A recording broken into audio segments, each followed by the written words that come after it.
High pressure is rolling on into New Zealand, but so too is a storm for Monday. Hello, kia ora. I'm Philip Duncan, and thank you for joining us for our Wednesday weather update, recorded on February the 28th, one day before our leap day. Let's have a look and see what's going on. Quite a few moving parts, but the main feature that's about to move in is this high in the Tasman Sea. It's going to move across the country for the next 2 to 3 days, and it pushes away this low pressure, although there is new low pressure kind of dropping down and forming into it, which could bring a few more showers to the eastern side of the North Island. Meanwhile, down in the Southern Ocean, we're tracking this blast very closely because it's likely to form into a new storm system developing this weekend and crossing the South Island, or at least very close to it, on Monday. But first of all, let's kick off with this high out on the Tasman Sea. So this is where we're at tonight.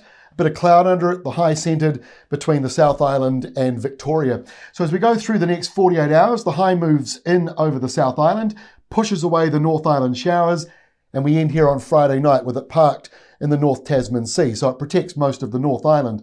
But on the back end of it, a weak cold front with showers and cloud, and that's building up around Fiordland, Southwestland and Southland. Some isolated downpours there coming into Friday evening. And we'll talk about the stormy stuff down here in a moment. Let's get into the temperatures. Departure from normal. This is for this evening. Look at the eastern North Island, about 5 degrees cooler than average for some of you, and the white shading means you're about normal. Areas in yellow and orange, 4 or 5 degrees above average. So we've got some warm weather and some cool weather going on at the moment. But here's the animation for the next 48 hours, and it fades away, and instead in comes the orange here around Marlborough in particular, coastal Canterbury, coastal Otago, as that nor'wester starts to kick in. So daytime maximums on Saturday could be up around 30 degrees, particularly around Marlborough and some of those inland areas. Depends on the cloud cover and how windy that nor'wester gets. So let's have a look at the high. Here we are on Thursday, 1 o'clock in the afternoon, centred pretty much right over the South Island. It's got 2 centres to it here. Showery sou'easters for the North Island, a few showers around the Bay of Islands, not enough to break the big dry going on up there, but any showers will be welcome to a gardener. And we've got this new low kind of dropping southwards. That's going to drive in a few more showers around East Cape and northern Hawke's Bay. Also over here, the westerly change from the Southern Ocean moves into Tasmania. By Friday, stormy stuff down here, windy around Hobart. But over in New Zealand, we've got the high pressure zone in charge. So a slight southerly for the North Island and that nor'wester coming out of Australia on Friday for the south. There's that rain band, might spark a few showers later into the day for Southland inland areas. And that low offshore drives in a southerly or southeasterly and a few more showers for that Mahia Peninsula area. So rainfall for the next 48 hours. Heaviest falls up here around Wairoa and Frasertown, mostly in the hills. You're talking about 40 or 50 millimetres potentially in those areas. Hit and miss. Some of those downpours don't always quite line up with our maps, but you get the idea. Generally speaking, showers in that area. And then we've got a few showers coming in later on Friday. 1 or 2 could be heavy. Again, it's hit and miss.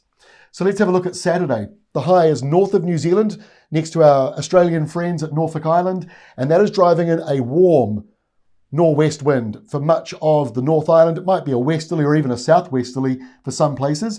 And you've got that hot breeze coming in around Marlborough as well. But further down, westerly winds coming out of the Southern Ocean, not quite as hot.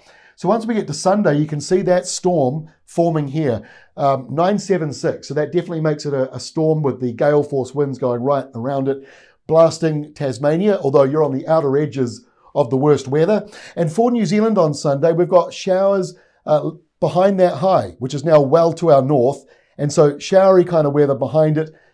Some inland downpours could become heavy in the afternoon. And those eastern areas stay warm, especially in the North Island, as it blows across the day. But Monday is the main day as the system comes in. Now, yesterday, the modelling showed the centre well south of New Zealand. Today's modelling shows what we pictured just a couple of days ago for you on Monday, showing the stormy system coming in around the south of New Zealand. So it may not be very windy down here on Monday, but severe gales potentially all the way up to about northern Hawke's Bay, maybe even Gisborne region.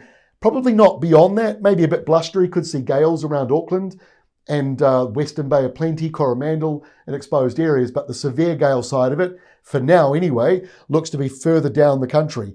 And along with that, you've got heavy rain, mostly on the west coast, but also into the western North Island.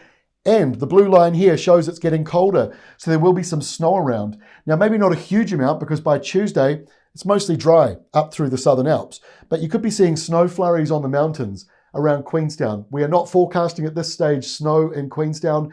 Take a look at our forecasts. If you don't see the snow symbol, snow is not likely in those main areas. But this is a blustery couple of days coming in for New Zealand, and it doesn't really ease until we get into the later part of the week. That's right, the next high. It's on the way. That is all from me. For more details, please go to our website, check out all the maps, and of course, our brand new app. It is free to download, and it's got paid alerting services. If you want to be warned about the wind in advance or the temperature drops, the app is particularly helpful in that area, especially for frosts, if that's a big thing for you. Anyway, that's all from me. Have a great day. We'll see you again tomorrow.